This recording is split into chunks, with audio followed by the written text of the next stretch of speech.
பயணம் சரியா போகாது, எல்லாம் தப்பா போகுது. இந்த மாதிரி அது இருந்ததுன்னு வச்சுக்கோங்களேன், ஃபர்ஸ்ட் கெடும் உடல் நலம் போயிடும், ரெண்டாவது குடும்ப நலம் போயிடும், மூன்றாவது சமூக நலம் போயிடும். ஸ்டே பாசிட்டிவ், நன்மையானதை நினைத்துக் கொள்ளுங்கள். கப்பல்ல ஒருத்தன் நெகட்டிவ் போர்ஸோடைய ஏறினானா ஒன்னும் சரியில்லை, இந்த கப்பல் கரை போய் சேராது, இது கவுந்துரும், இதுல போய் நான் ஏறிட்டேன், நோ நோ நோ நோ, இவன் சரியில்லை, சுக்கான பிடிக்கிற சரி, என்ன மாதிரி ஆட்டம் ஆடுது சொல்லிக்கிட்டே இருக்கும் போது உள்ள ஒருத்தன் என்ன மாதிரி இருந்திருக்கான் குரு. சிஷ்யர்களை பார்த்து சொன்னானா, டேய் அவனை தூக்கி கடல்ல போடுங்கடா.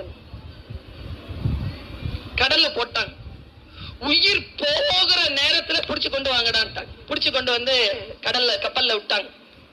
அவன் வெளியில தூக்கி கப்பலுக்குள்ள போட்டாங்களே, அப்போ அந்த வினாடில இருந்து அவன் கம்முன்னு இருந்தான்.